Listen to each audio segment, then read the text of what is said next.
Naga Sastra dan Sabuk Inten. Audiobook, novel silat.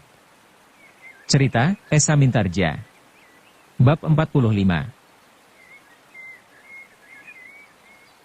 Kejadian itu hanya berlangsung dalam waktu yang sangat singkat.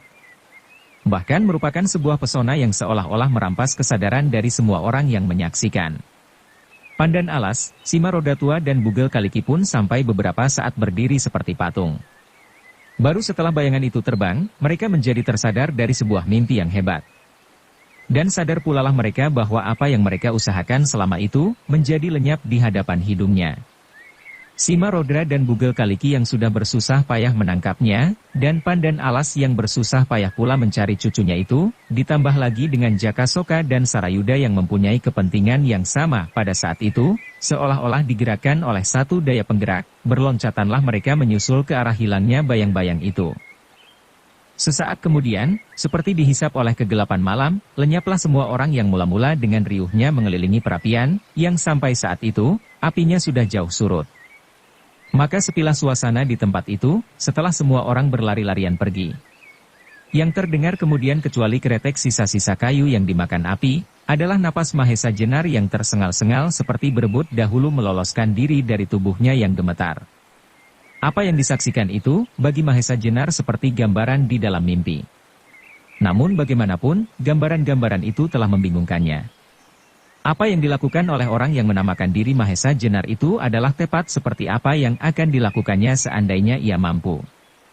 Sebab secara jujur, ia mengakui bahwa orang yang menyerupainya itu mempunyai kemampuan yang luar biasa sehingga ia dapat melakukan pekerjaan itu di hadapan segerombolan orang yang sudah siap untuk menghalang-halangi.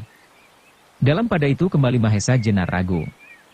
Apakah yang dilihat selama itu hanyalah hayalan-hayalan saja? Berkali-kali ia mengusap-usap matanya. Namun cahaya api yang redup itu masih saja mengganggu kegelapan malam. Ataukah jiwanya sendiri yang telah meloncat keluar dari tubuhnya, dan kemudian melakukan segala pekerjaan itu untuknya? Mahesa Jenar menggeleng-gelengkan kepalanya. Ia bukan pemimpi. Karena itu segera ia sadar, bahwa memang telah ada seseorang yang melakukannya. Hanya yang aneh baginya, setiap gerak, setiap kata yang diucapkan, tepat seperti yang terkandung di dalam hatinya. Untuk beberapa lama Mahesa Jenar masih merenung-renung di dalam lindungan batang-batang ilalang. Bahkan semakin lama hal itu direnungkan, semakin kaburlah perasaannya. Tetapi lebih daripada itu, di dalam sudut hatinya yang paling dalam, muncullah perasaan kecewanya. Pudak Wangi, yang sebenarnya bernama Rara Wilis itu, untuk kesekian kalinya ia telah menyakiti hati gadis itu. Sewaktu ayah gadis itu terbunuh olehnya, dan sekarang, gadis itu lenyap di hadapannya dibawa oleh seseorang yang menyerupai dirinya. Karena itulah maka sekali lagi ia merasa kehilangan atas sesuatu yang belum pernah dimilikinya, namun sebaliknya, telah merampas seluruh hatinya. Dalam kekalutan pikiran itu, tiba-tiba terdengarlah suara tertawa lunak perlahan di belakangnya. Tersentak Mahesa Jenar berdiri dan bersiaga. Tetapi kemudian kembali ia menjadi bingung, ketika di hadapannya berdiri orang yang menamakan diri Mahesa Jenar. Orang yang menamakan diri Mahesa Jenar itu pun memandanginya dengan saksama dari ujung kaki sampai ke ujung kepalanya. Kemudian terdengarlah ia berkata, "Kisanak, apakah yang kau lakukan di sini? Dan siapakah kau sebenarnya?" Mendapat pertanyaan itu Mahesa Jenar menjadi bingung. Ia sendiri sama sekali tidak bermaksud untuk melakukan sesuatu di tempat itu. Ia hanya tertarik oleh suara-suara riuh, serta keinginannya untuk mendapat jejak dalam usahanya mencari Arya Salaka. Sekarang, tiba-tiba seseorang, yang sejak semula telah membingungkannya, menanyakan keperluannya. Untuk beberapa saat Mahesa Jenar tidak menjawab, sehingga kembali orang itu berkata, "Agaknya kau terkejut melihat kehadiranku di sini." "Ya," jawab Mahesa Jenar dengan jujur. "Aku datang ke tempat ini tanpa aku sengaja." Sekali lagi orang itu tertawa lunak. Adalah suatu kemustahilan bahwa seseorang sampai ke tempat ini tanpa sengaja. Aku kira kau datang ke tempat ini untuk mengintip apa yang terjadi di padang rumput itu. Ataukah kau memang salah seorang di antaranya? Bagaimanapun juga Mahesa Jenar merasa tersinggung oleh pertanyaan itu. Maka jawabnya, "Kisanak, memang aku telah mengintip apa yang terjadi. Aku kagum keperkasaanmu. Kau mampu melepaskan diri dari tangan-tangan Jaka Soka, janda Sima Rodra ditambah kemudian dengan Sarayuda. Bahkan kau berhasil melepaskan dirimu pula dari kejaran orang-orang seperti Simarodra dan Bugel Kaliki, apalagi kau membawa beban seseorang. Orang itu menarik nafas. Kau terlalu memuji. Tetapi kau sendiri agaknya seorang yang luar biasa sehingga kehadiranmu sama sekali tak diketahui oleh seorang pun di antara mereka. Sambung orang itu tiba-tiba seperti orang terkejut, kau kenal kepada setiap orang yang ada di padang rumput itu? Siapakah kau sebenarnya? Sekali lagi Mahesa Jenar termangu-mangu. Namun bagaimanapun juga ia harus menjawab pertanyaan itu. Maka katanya, akulah yang sebenarnya bernama Mahesa Jenar. Bukankah nama itu telah kau pinjam pada saat kau mengadakan pameran kekuatan? Orang yang menamakan diri Mahesa Jenar itu tampak terkejut bukan buatan. Sekali lagi ia memandang Mahesa Jenar dari ujung kakinya sampai ke ujung kepalanya. Dengan suara yang bergetar ia berkata, kau bernama Mahesa Jenar. Mahesa Jenar mengangguk. Kalau demikian, sambung orang itu, kita bersamaan nama. Aku juga bernama Mahesa Jenar. Memang demikian. Bukan nama pinjaman seperti dugaanmu. Ia berhenti sebentar, lalu meneruskan, tetapi tak apalah. Banyak orang di dunia ini mempunyai nama yang sama. Mahesa Jenar menggelengkan kepala. Lalu katanya, jangan pura-pura terkejut, dan jangan katakan tentang nama yang sama. Kau telah menyebut dirimu lengkap seperti diriku. Kau mengaku murid Ki Ageng Pengging Sepuh dan bernama Mahesa Jenar yang bergelar Ranggatoh Jaya. Tidak sahabat. Tidak mungkin persamaan di antara kita sampai sedemikian jauhnya. Kembali wajah orang itu membayangkan keheranan. Matanya menatap dengan tajamnya. Kemudian hampir berdesis ia berkata, Kisanak, janganlah mencari persoalan. Kita belum saling mengenal sebelumnya. Apakah sebabnya maka Kisanak bersikap sedemikian terhadapku? Dalam keadaanku seperti sekarang ini, sebenarnya aku memerlukan perlindungan dan sahabat. Barangkali kau dapat melihat apa yang telah aku lakukan. Aku sedang berusaha menyelamatkan Pudak Wangi dari tangan para penjahat itu. Dan gadis itu sudah berhasil aku sembunyikan. Muridku yang bernama Arya Salaka telah hilang. Dan sekarang aku sedang berusaha mencarinya. Mendengar uraian itu dada Mahesa Jenar bergetar dahsyat. Tetapi Mahesa Jenar adalah seseorang yang berotak cemerlang. Karena itu segera ia menjawab sambil menebak, kalau demikian, kaulah yang telah memancingku dan melibatkan diriku dalam goa yang mempunyai ratusan cabang yang membingungkan itu, sehingga kau dapat mengetahui dengan tepat bahwa muridku telah hilang. Kembali orang itu terkejut. Katanya kemudian, anehlah yang aku alami selama ini. Apa yang seharusnya aku katakan, sudah kau katakan. Sedang kau merasa bahwa apa yang akan kau katakan, sudah aku katakan. Jangan memutar balik keadaan. Sekarang tunjukkan kepadaku, di mana Arya Salaka, geram Mahesa Jenar yang mulai kehilangan kesabaran. Jangan mengigau, bentak orang itu. Dengan igauanmu itu kau bisa membuat aku gila. Mendengar orang itu membentak-bentak, darah Mahesa Jenar bertambah cepat mengalir. Segera ia merasa bahwa suatu bentrokan jasmaniah sukar dihindarkan. Karena itu segera ia pun bersiaga penuh, sebab seperti telah disaksikan sendiri, orang yang berdiri di hadapannya memiliki tingkat ilmu yang tinggi. Namun bagaimanapun juga, Mahesa Jenar harus menghadapi setiap kemungkinan dengan kejantanan. Maka ia pun kemudian membentak pula, apakah keuntunganmu dengan segala macam cerita isapan jempol itu? Nah, sekarang katakan kepadaku, kepada Mahesa Jenar yang bergelar Ranggatoh Jaya, di mana muridku Arya Salaka dan di mana Pudak Wangi kau sembunyikan? Orang itu menarik alisnya. Kemudian warna merah tersirat di wajahnya. Maka sahutnya, tak kusangka bahwa di dunia ini ada orang semacam kau ini. Orang yang senang pada pertengkaran tanpa sebab. Aku juga tidak tahu, apakah keuntunganmu dengan kelakuanmu yang aneh-aneh itu. Meskipun demikian apa boleh buat. Agaknya kau hanya ingin mengetahui, benarkah Mahesa Jenar, murid Ki Ageng Pengging Sepuh ini dapat menjunjung tinggi nama perguruannya. Dada Mahesa Jenar menjadi semakin bergelora ketika nama gurunya disebut-sebut, sehingga ia tak dapat menahan diri. Dengan meloncat ia berteriak, baiklah kita lihat, siapakah murid Ki Ageng Pengging Sepuh. Agaknya orang itu telah bersiaga pula. Ketika serangan Mahesa Jenar tiba, segera ia mengelakkan diri. Bahkan dengan gerakan yang tidak kalah cepatnya, orang itu pun telah membalas menyerang. Sesaat kemudian terjadilah pertempuran yang sengit. Pertempuran antara dua orang perkasa yang mempergunakan satu jenis ilmu keturunan dari Ki Ageng Pengging Sepuh. Yang memusingkan kepala Mahesa Jenar adalah orang itu dapat bergerak dan mempergunakan ilmu peninggalan gurunya dengan sempurna. Bahkan dalam beberapa hal, orang itu memiliki kelebihan-kelebihan dari Mahesa Jenar. Demikianlah kedua orang itu berjuang sekuat tenaga untuk mempertahankan kebenaran kata masing-masing.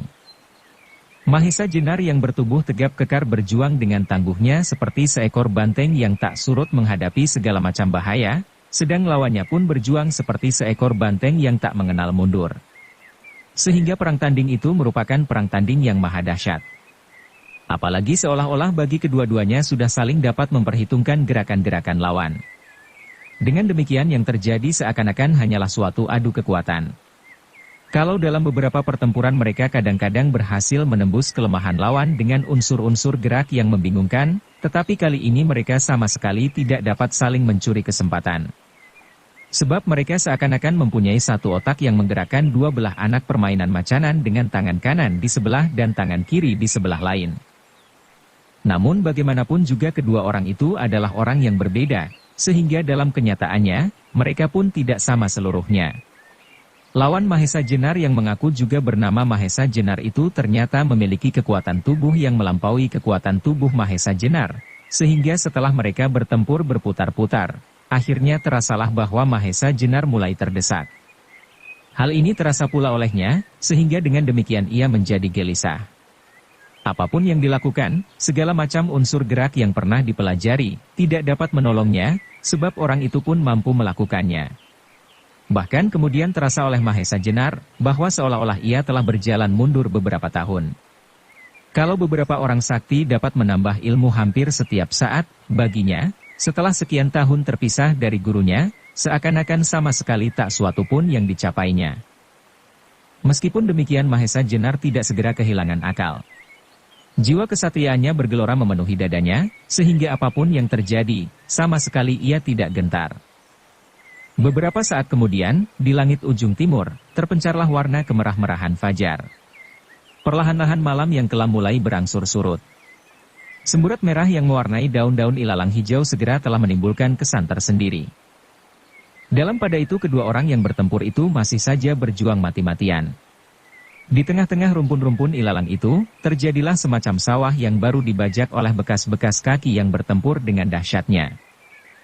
Tetapi bagaimanapun juga akhirnya Mahesa Jenar harus mengakui keunggulan lawannya, setelah ia berjuang sekuat tenaga. Namun demikian ia sama sekali tidak mau mengorbankan diri.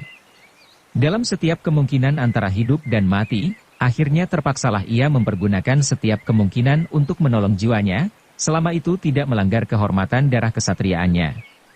Maka karena itulah sesaat kemudian, tampaklah ia mengangkat sebelah kakinya, tangan kirinya menyilang dada, sedang tangan yang lain diangkatnya tinggi-tinggi.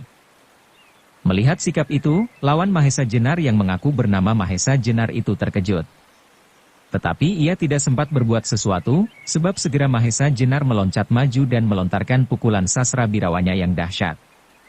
Ia hanya sempat melihat lawannya itu menyilangkan kedua tangannya, dan sesudah itu, orang itu terlempar beberapa langkah surut, dan kemudian jatuh terguling-guling. Mahesa Jenar, setelah melihat akibat pukulannya, berdiri mematung. Matanya tajam memandangi lawannya yang dijatuhkannya itu. Tetapi sesaat kemudian ia terkejut, ketika ia melihat orang itu tertatih-tatih berdiri.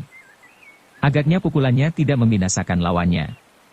Tetapi setelah terkejut, ia pun berlega hati, melihat lawannya masih hidup.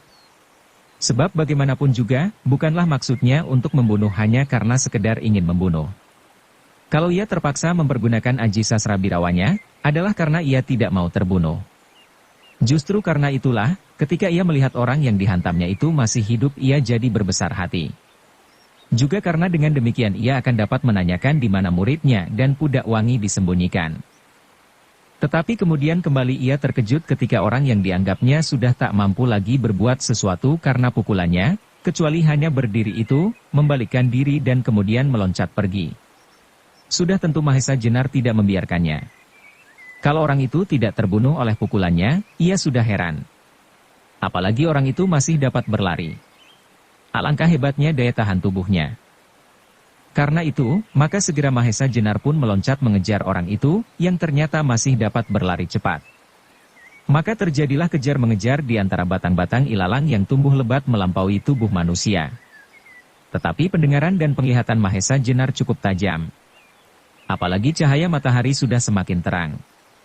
Maka tampaklah setiap ujung batang-batang ilalang yang tergoyangkan oleh sentuhan tubuh orang yang menamakan diri Mahesa Jenar itu. Karena orang yang dikejarnya itu agaknya telah terluka, maka semakin lama jarak mereka pun semakin pendek pula, sehingga Mahesa Jenar percaya bahwa ia pasti akan dapat menangkap orang itu. Tetapi kemudian ia menjadi kecewa, ketika ia tinggal meloncat saja beberapa langkah, orang yang dikejarnya itu tiba-tiba merunduk dan seolah-olah lenyap di antara batu-batu. Itulah lubang goa, tempat Mahesa Jenar menembus keluar.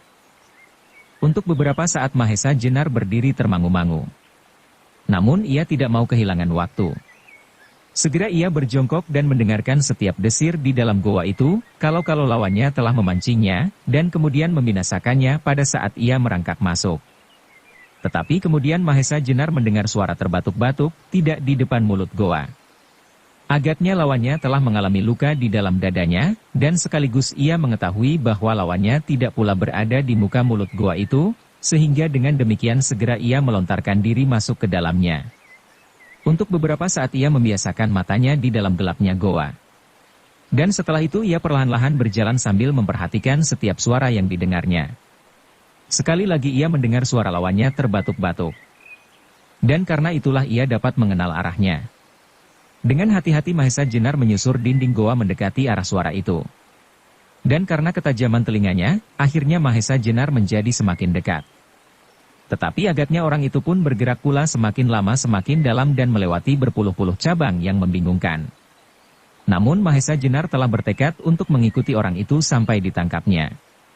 Sebab ia yakin bahwa lukanya tidak akan mengizinkan orang itu bergerak leluasa. Beberapa langkah kemudian, tiba-tiba Mahesa Jenar tertegun. Ia sampai pada suatu ruangan yang agak lebar dan tidak terlalu gelap. Ketika ia melihat ke atas, tampaklah beberapa lubang-lubang yang tembus. Dari sanalah cahaya pagi jatuh menerangi ruangan itu seperti ruangan-ruangan yang sering dipergunakan bermain-main oleh para cantrik.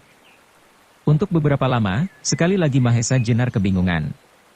Sekarang ia sama sekali tidak lagi mendengar suara apapun. Juga suara batuk-batuk orang yang dikejarnya itu pun telah lenyap. Karena itulah maka Mahesa Jenar menjadi marah kembali. Dengan saksama ditelitinya dinding ruangan itu kalau-kalau ada yang mencurigakan. Tetapi selain pintu masuk yang dilewatinya tadi, sama sekali tak diketemukannya lubang yang lain. Dengan demikian ia menduga bahwa orang yang dicarinya masih berada di dalam ruangan itu pula. Maka sekali lagi Mahesa Jenar meneliti setiap relung ruang itu dengan lebih saksama lagi, sambil tetap mengawasi satu-satunya lubang masuk ke dalam ruang itu. Dan dugaannya ternyata benar. Ia terkejut sampai terlonjak ketika di belakangnya terdengar suara tertawa yang lunak perlahan. Cepat-cepat ia memutar diri dan bersiaga. Benarlah bahwa yang berdiri di hadapannya, di samping sebuah batu yang besar, adalah orang yang dicari-carinya. Kau tak akan dapat melepaskan diri, kata Mahesa Jenar. Orang itu tidak menjawab. Ia maju beberapa langkah mendekati Mahesa Jenar. Langkahnya tetap, tegap dan cekatan. Karena itu maka Mahesa Jenar terkejut karenanya. Kalau demikian, maka orang itu dapat melenyapkan luka-lukanya hanya dalam waktu yang sangat singkat. Namun demikian Mahesa Jenar masih belum yakin bahwa orang itu telah terbebas sama sekali dari akibat pukulannya. Maka katanya sekali lagi, katakan sekarang, di mana Arya Salaka? Orang itu berhenti beberapa langkah di hadapannya dalam keremangan. Terdengarlah kembali ia tertawa perlahan. Kemudian jawabnya, kau telah mencoba menirukan Aji Sasrabirawa. Tetapi sayang, jelek sekali. Mendengar ejekan itu darah Mahesa Jenar menggelegak sampai ke kepala. Ia tidak dapat lagi mengendalikan perasaannya. Karena itu sekali lagi ia meloncat menyerang dengan sengitnya. Kembali terjadi sebuah pertarungan yang hebat. Dua kekuatan yang tangguh saling berjuang untuk mempertahankan nama masing-masing. Tetapi beberapa saat kemudian Mahesa Jenar menjadi gelisah kembali. Orang itu sama sekali telah terbebas dari luka-luka akibat pukulan yang luar biasa. Di samping itu kemarahan Mahesa Jenar semakin membakar hatinya. Dan apa yang dilakukannya kemudian adalah mengulangi apa yang pernah dilakukan. Dipusatkannya segala kekuatan batinnya, disilangkannya satu tangannya, sedang tangan yang lain diangkatnya tinggi-tinggi, sambil menekuk satu kaki ke depan, ia menggeram hebat siap mengayunkan ajinya Sasrabirawa. Sesaat sebelum tangannya menghantam lawannya, dadanya terasa berdesir hebat ketika ia dalam sekejap melihat lawannya, yang mengaku bernama Mahesa Jenar, murid Ki Ageng Pengging Sepuh itu, ternyata juga mengangkat satu kaki, menyilangkan tangan kirinya di muka dada, serta mengangkat tangan kanannya tinggi-tinggi. Meskipun demikian Mahesa Jenar sudah tidak sempat lagi membuat bermacam-macam pertimbangan.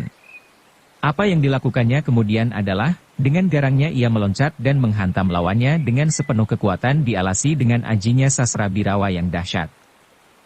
Tiba-tiba pada saat itu pula ia melihat lawannya itu pun berbuat demikian pula sehingga terjadilah benturan yang maha dahsyat. Mahesa Jenar merasakan seolah-olah berpuluh-puluh petir meledak bersama-sama di hadapan wajahnya. Udara yang panas yang jauh lebih panas dari api, terasa memercik membakar seluruh tubuhnya. Setelah itu, pemandangannya menjadi kuning berputar-putar, semakin lama semakin gelap. Akhirnya tanah tempatnya berpijak seolah-olah berguguran jatuh ke dalam jurang yang dalamnya tak terhingga. Sesudah itu tak satu pun yang diingatnya. Ia tidak tahu berapa lama ia pingsan. Yang mula-mula terasa olehnya adalah tetesan-tetesan air yang membasahi wajahnya. Perlahan-lahan Mahesa Jenar mencoba membuka matanya. Mula-mula pemandangan di sekitarnya masih tampak hitam melulu. Tetapi lambat laun, tampaklah samar-samar cahaya matahari yang menembus lubang-lubang di atas ruangan itu, semakin lama semakin terang. Sejalan dengan perkembangan kesadarannya. Kemudian, ketika pikirannya sudah semakin terang, terasalah bahwa seluruh tubuhnya basah kuyup. Agaknya seseorang telah menyiramkan air untuk membangunkannya. Perlahan-lahan Mahesa Jenar berusaha untuk mengingat-ingat apa yang terjadi. Ketika segala sesuatunya menjadi semakin jelas, maka segera ia berusaha untuk bangkit. Tetapi agaknya tubuhnya serasa dicopoti segala tulang-tulangnya. Karena itu ketika ia mencoba mengangkat kepalanya, kembali ia jatuh terbaring. Darahnya serasa menguap ketika ia mendengar di sampingnya suara tertawa lunak perlahan. Segera ia mengenal, siapakah orang itu. Namun bagaimanapun juga ia sama sekali tidak mampu berbuat apa-apa. Kisanak, terdengar orang itu berkata, "Jangan mencoba-coba menjadi rangkapan Mahesa Jenar, murid Ki Ageng Pengging Sepuh. Meskipun tiruan itu sudah kau lakukan dengan saksama, namun kalau kebetulan kau bertemu dengan orangnya, seperti sekarang ini, segera akan dapat dikenal kepalsuanmu. Meskipun demikian aku menjadi heran pula bahwa apa yang kau lakukan sudah hampir dapat menyamai apa yang aku lakukan. Dan agaknya kau telah mencoba pula mendalami ilmu Sasrabirawa. Aku tidak tahu dari mana kau pelajari ilmu itu, namun dalam beberapa hal, telah benar-benar mirip dengan Sasrabirawa yang sebenarnya." Mendengar ucapan-ucapan itu telinga Mahesa Jenar rasanya menjadi terbakar. Ia menggeram beberapa kali, namun ia sama sekali tidak dapat berbuat sesuatu.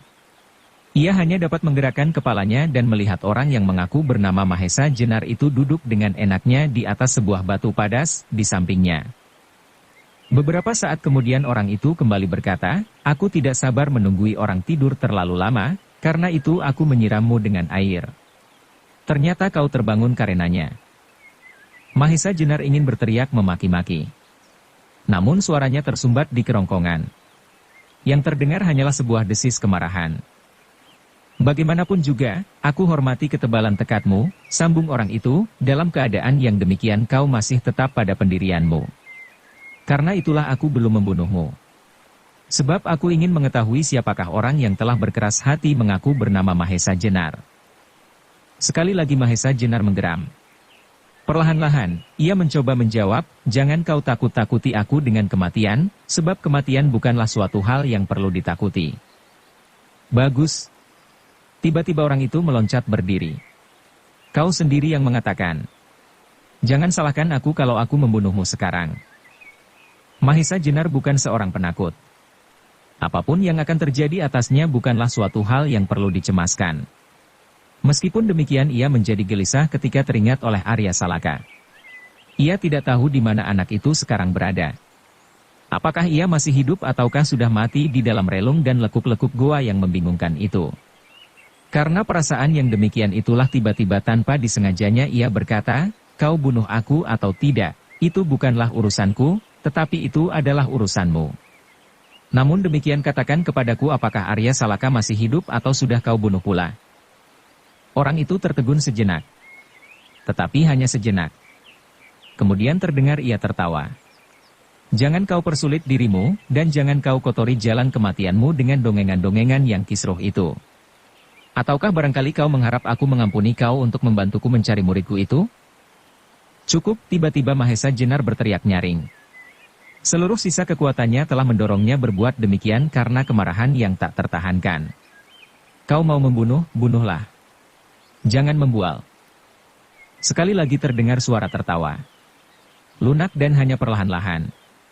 Sesudah itu, orang yang menamakan diri Mahesa Jenar itu melangkah justru menjauhi Mahesa Jenar. Katanya kemudian setelah ia sampai ke mulut ruang itu, "Aku tidak mau mengotori tanganku dengan membunuh orang semacam kau. Biarlah alam membunuhmu. Kau tidak akan dapat keluar dari ruangan ini sampai ajalmu tiba." Setelah itu orang yang menamakan diri Mahesa Jenar itu segera meloncat keluar dan terdengarlah suara berguguran. Beberapa batu besar jatuh tertimbun menutupi lubang ruangan itu. Bersamaan dengan itu, berguguran pulalah rasanya isi dada Mahesa Jenar. Ia ditinggalkan dalam ruangan tertutup dalam keadaan yang demikian. Bukan main. Suatu penghinaan yang tiada taranya. Sebagai seorang laki-laki ia lebih senang hancur di dalam suatu pertempuran daripada dibiarkan mati kelaparan di dalam sebuah goa. Karena itulah dirasanya seluruh tubuhnya mendidih. Seluruh isi rongga dadanya menggelegak seperti akan meledak. Terasa betapa darahnya mengalir cepat 2 kali lipat. Tetapi karena itu pulalah terasa kekuatannya timbul kembali oleh dorongan perasaan yang meluap-luap. Dengan demikian maka sedikit demi sedikit Mahesa Jenar mulai dapat menggerakkan tubuhnya, sehingga beberapa saat kemudian ia telah mampu untuk mengangkat tubuhnya dan duduk tegak. Matahari yang telah mencapai titik tengah, sinarnya langsung tegak lurus menembus lubang-lubang di atas ruangan itu dan membuat lingkaran-lingkaran di lantai. Udara yang lembab di dalam gua itu rasa-rasanya jadi menguap oleh panas matahari. Mahesa Jenar kemudian menjadi gelisah karenanya. Ia tidak mau menyerah pada keadaan. Ia tidak mau membiarkan dirinya mati kelaparan di dalam gua itu tanpa perlawanan. Maka dengan segenap tenaga yang ada ia pun berdiri dan dengan terhuyung-huyung berjalan sekeliling ruangan itu berpegangan dinding. 2-3 langkah ia masih terus beristirahat, sebab dadanya masih terasa nyeri, di samping pertanyaan yang selalu memukul-mukul kepalanya.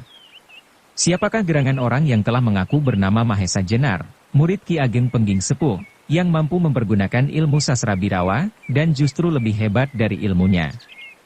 Menurut cerita almarhum gurunya, maka Ki Ageng Pengging Sepuh itu tidak mempunyai murid lain kecuali dirinya dan Ki Ageng Pengging yang bernama Kebo Kenanga, almarhum, putra gurunya sendiri. Tiba-tiba sekarang ia bertemu dengan seseorang yang memiliki ilmu gurunya itu dengan sempurna. Bahkan orang itu telah mengaku bernama Mahesa Jenar dan mempunyai seorang murid yang bernama Arya Salaka. Seolah-olah orang itu ingin menyindir akan ketidakmampuannya sebagai seorang murid dari perguruan Pengging. Karena pertanyaan-pertanyaan itu, maka kembali Mahesa Jenar merasa bahwa perkembangannya seolah-olah berhenti setelah ia terpisah dari gurunya. Sejak itu, ia hanya berusaha untuk mengamalkan ilmunya saja, tanpa berusaha untuk menambahnya. Dengan demikian maka ia tidak akan dapat mencapai tingkat seperti gurunya. Apabila hal yang demikian berlaku juga untuk murid-muridnya kelak, maka perguruan Pengging semakin lama akan menjadi semakin surut.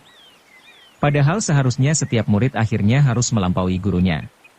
Dengan demikian ilmu akan berkembang terus. Hati Mahesa Jenar tiba-tiba menjadi pedih. Pedih sekali. Justru kesadaran itu timbul ketika dirinya sudah terkurung di dalam sebuah ruangan yang tertutup rapat. Mungkin ia dapat menghantam di dinding-dinding ruangan itu dengan sastra birawa dan membuat lubang untuk menemukan jalan keluar. Tetapi agaknya sampai ia mati kehabisan tenaga, usahanya mustahil akan berhasil.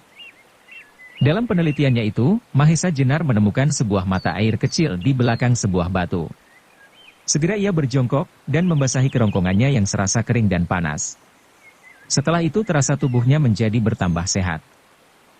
Tetapi perasaannya lah yang tidak berkembang seperti tubuhnya. Perasaannya yang pedih masih saja menyayat. Tetapi tiba-tiba memancarlah suatu tekad.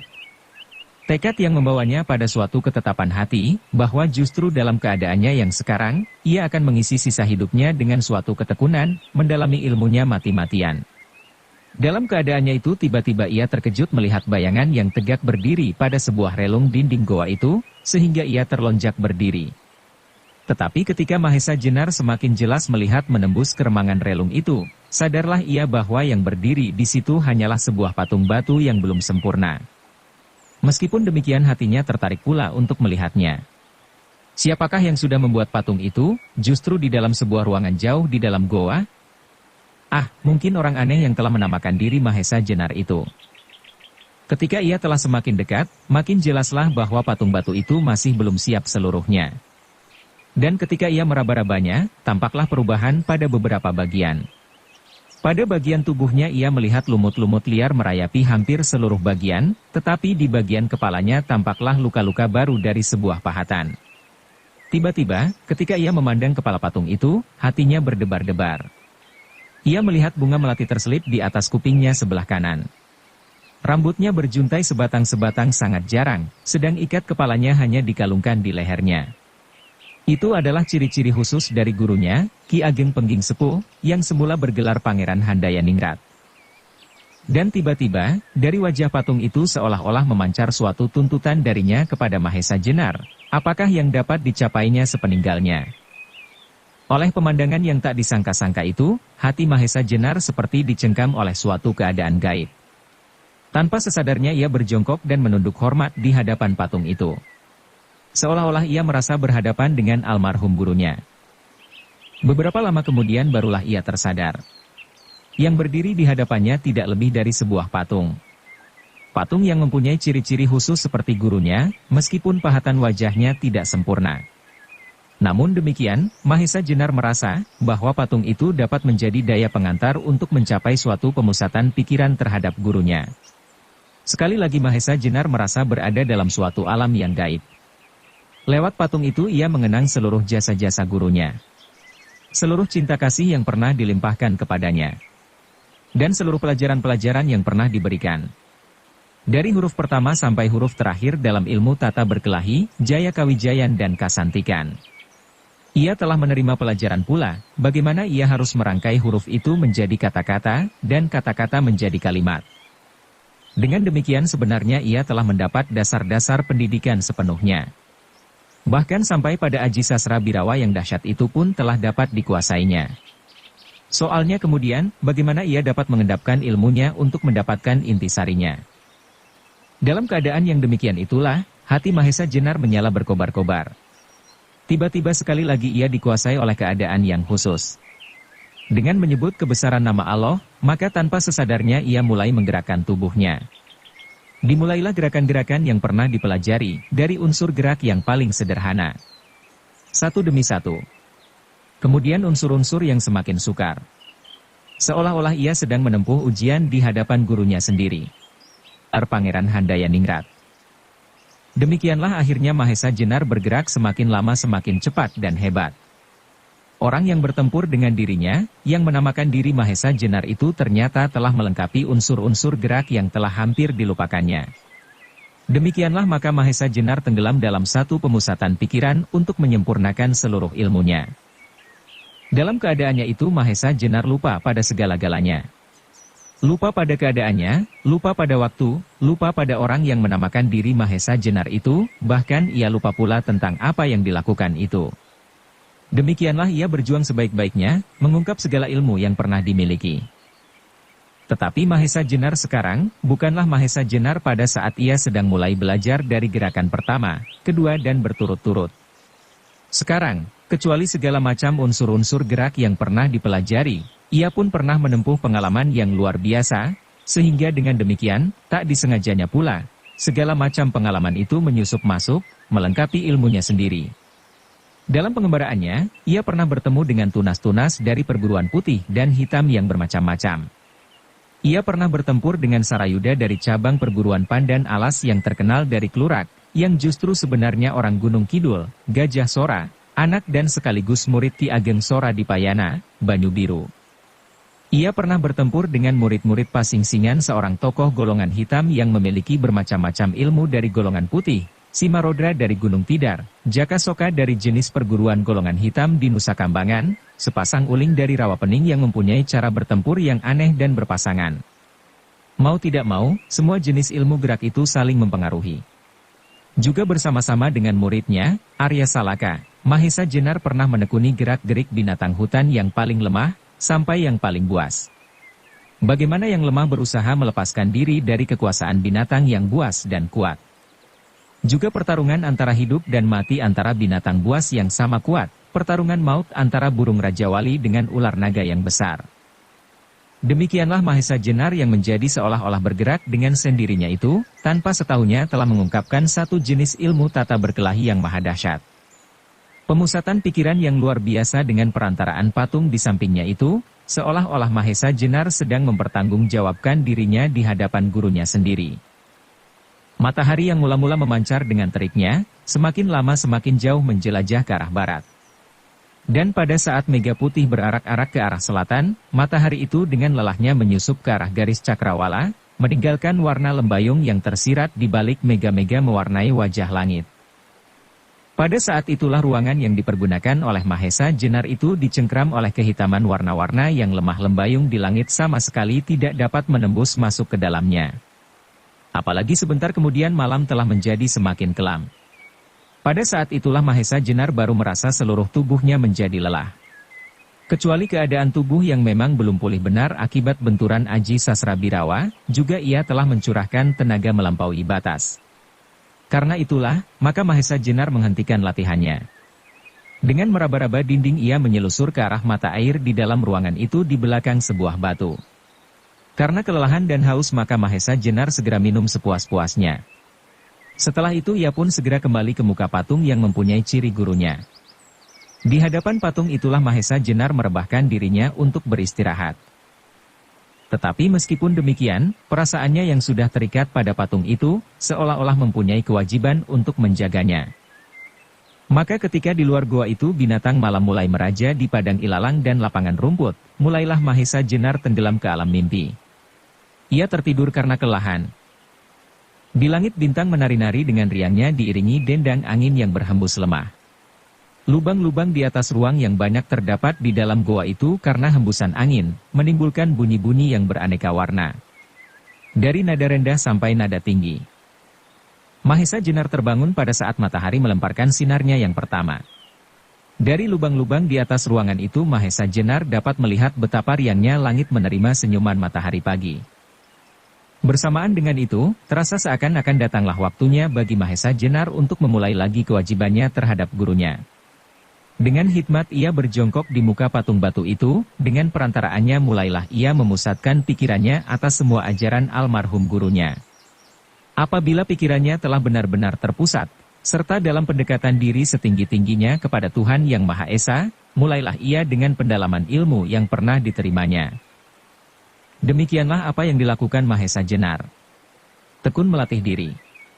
Mengulangi dan menghubungkan satu sama lain untuk kemudian mencari intisarinya. Hari demi hari telah dilampauinya. Bagaimanapun kuat tubuh Mahesa Jenar, namun dalam kerja yang sedemikian keras dan tekun, hanya dengan minum saja, tanpa sebutir makanan pun, akhirnya tubuhnya menjadi semakin lemah. Tetapi tidak demikian dengan jiwanya. Perkembangan jiwanya bertentangan dengan perkembangan tubuhnya. Semakin lemah keadaan tubuhnya, jiwanya bertambah membajak.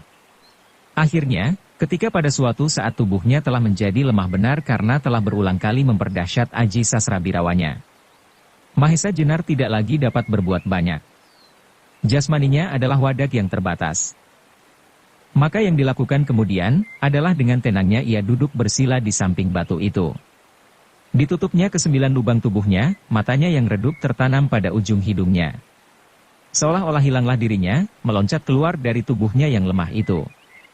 Kemudian, seolah-olah dirinya yang hidup di alam lain itulah yang dengan dahsyatnya bergerak, dengan gerakan-gerakan yang luar biasa yang tak pernah mampu dilakukan wadaknya.